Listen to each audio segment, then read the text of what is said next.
Hi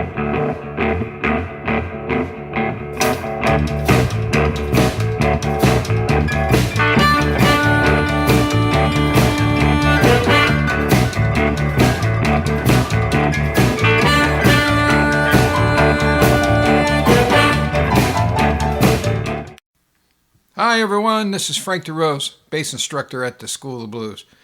I hope you're enjoying that rockin' music there. That's part of the opening credits. That is one of my originals called The Night is Young, and it was performed by myself and my friends in a band called Tip of the Top, and we played around Northern California from 2010 to about 2014. We put out 3 CDs, so if you like that song, let me know. Send me an email. We can work out sending you the CD. You can do a PayPal and we can send the CD. We did a total of 3 CDs, and I still have a few copies available, so please consider getting one. They're great blues CDs. Now today, we're going to do Walking the Bass, Level 2, Part 2. It's a companion video to the previous one, which was Level 2, Part 1. In that companion video, we learned to walk the bass using root, third, fifth, and sixth notes of the scale. As a reminder, this is what it sounded like. That sound of climbing up the stairs. 4 notes, rising in pitch.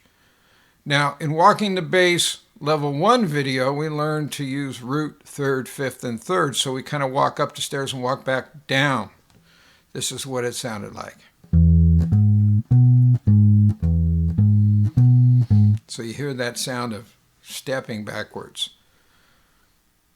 Now, root, third, fifth, and sixth, like any bass part, it's important that we understand what the guitar and the keyboard, if there's a keyboard player in the band, are playing in their chords and their rhythms.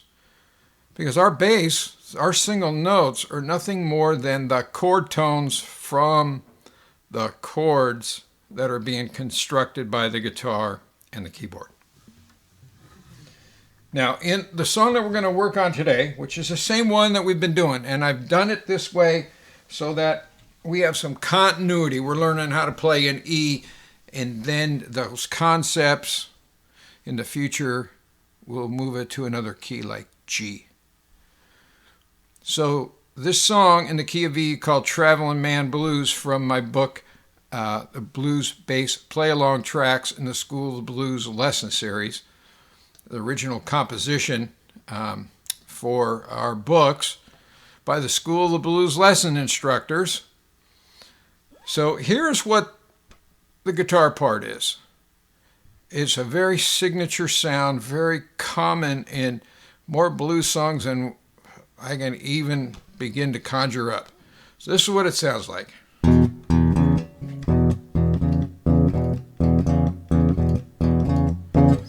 The guitar is pedaling the bass and rocking back and forth between the fifth and sixth notes of the scale.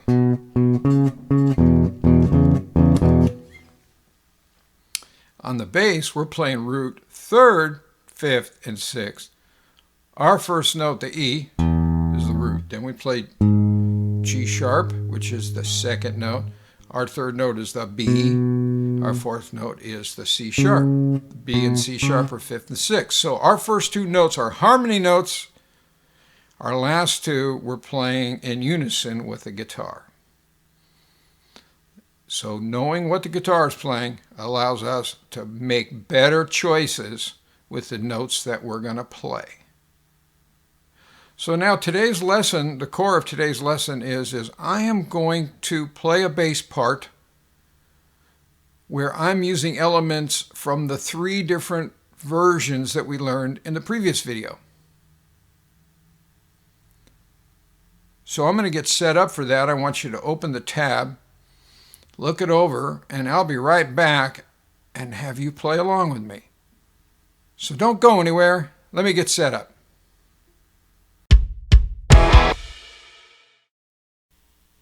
Let's play some blues. If you don't have the tab open, now's the time. Click the link below. This version that I'm going to play, I've mixed together some of the elements from the previous video. Mostly, I'm using the different ways to play the E arpeggio. So as a reminder, the first way we played it was here.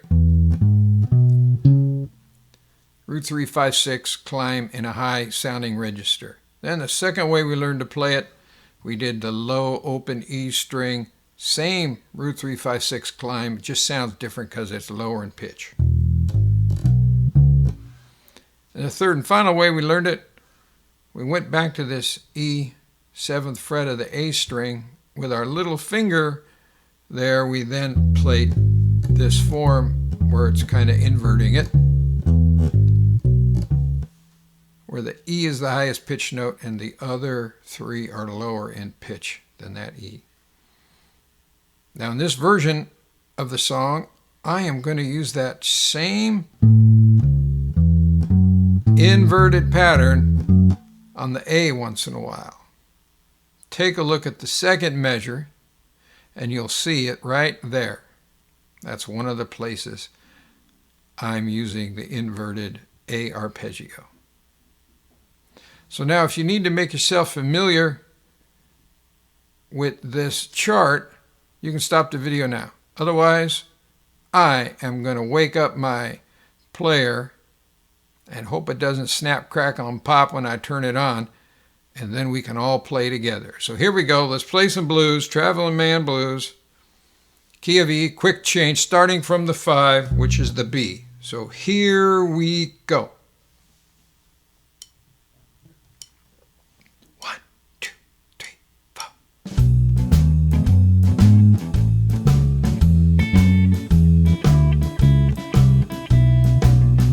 Well, a traveling man, baby, that's all I really know.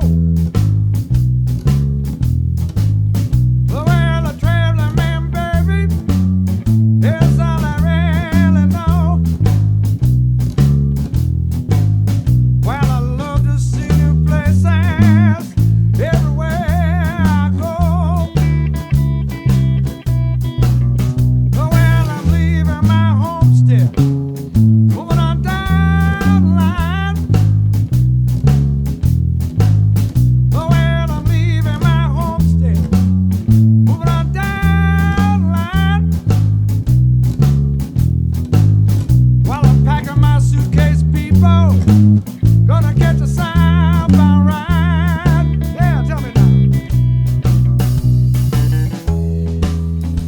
Yeah. That was fun. There's many more ways that we can use these arpeggios and invert them. We can invert the B as well. So, I'll be right back with some final thoughts. All right, bass players, now wasn't that fun? Today, we learned to mix together some of the elements from the previous video, where we applied a high register E arpeggio, the lowest register, and then we inverted and made it sound like we were playing in the middle between both of them. Then we took that same inverted arpeggio and we did it on the A chord.